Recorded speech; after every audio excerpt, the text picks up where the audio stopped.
Hey there, everyone. So what we have here is an editable planner. I'm going to talk about these slides up here in a moment. But first, I want to talk about the monthly calendars in the tabs. So each month has a calendar. And to the left here are some dates of note that you might want to be aware of just to celebrate, create book collections around, or do some special things in your library space. And then I left these blank so that you could type in the days yourself. So you can reuse this year to year. So, for example, if you were using this now, then we know that July 1st was a Saturday. So I'm going to go here and type it. And then I'm just going to go in and put in all of the dates. And then once you've got that done, you can put in any other information that you want in the boxes. Now, these tabs are all hyperlinked on every single page. What makes that really nice is that if you are in this in full screen view, which you might be if you're on a tablet, you can quickly move from one to another, which is really nice. And so it'll bring you to that tab no matter which page you're on. The planning pages.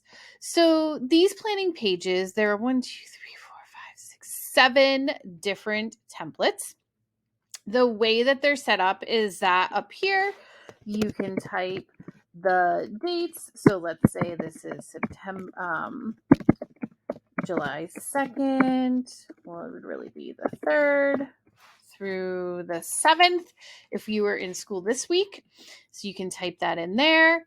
And then in here, you can type in any notes. Maybe you need, these are the materials that you need.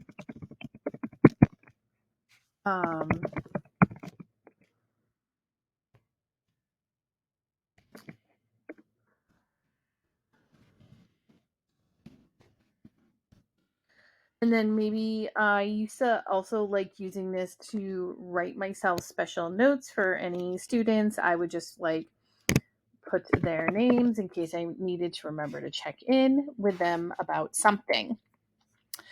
So there are 7 different layouts so that depending on the number of grade levels you teach. So this is perfect if you teach grades pre-K through 2. So what I like to do is I type the grade level here. Oh, of course, I forgot kinder.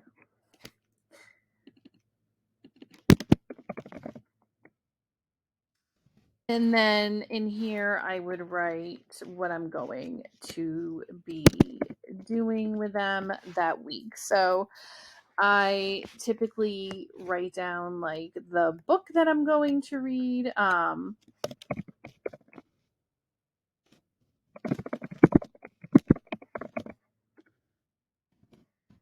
then any other activities I'm going to do.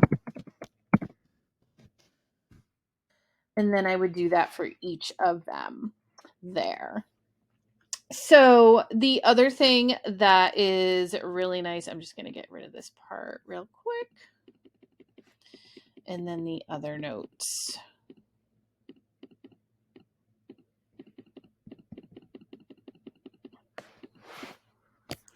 So let's say once you have this set up, then what's nice is you've got your day set up here. Then you just click on this slide and duplicate it so you don't have to redo your little text boxes there every single week. This one is great if you teach 4 classes.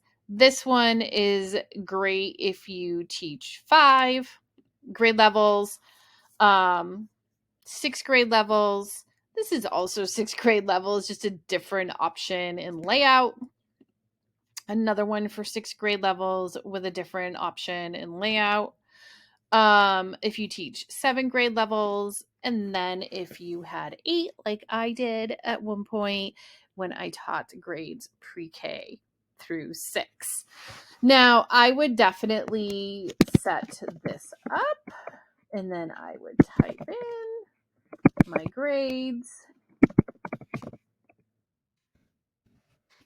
And then I would just change the dates afterwards. And then I'm going to show you how I then organize it. All right. So there are 1, 2, 3, 4 weeks in July. So I need 1, 2, 3, 4. And then I'm going to take these 4 slides and I'm just going to move them right down underneath July. So now I've got my month of July all together. And I set all of this up before the school year starts. And then I put the date at the beginning, and I kind of have an idea already based from my scope and sequence what it is I'm going to teach. So I usually put like the date here, and then I'll put like I'll do routines, right? So like the first day is just like teaching routines, and then I'll do that, and then is what I'm doing that time. And then maybe later on in the year, I'll be doing coding. So I'll just put coding in there just to give me a sense of like some big overview of what I'm planning to do at that time. And then once I'm done, I just delete the other pages that I don't need. And then I've got my calendar, my planner all set up for the entire year. Now, one of the reasons why I love this is because I did work in a school where I had to turn in my lesson plans. And so I just had it in here. I would update everything here so everything was in one place. My administration could see what I was teaching. And then I would just have my tablet and I would have it accessible right next to me so I could see what I had going on from one class to the next and or to help me prepare whatever I needed for the following week.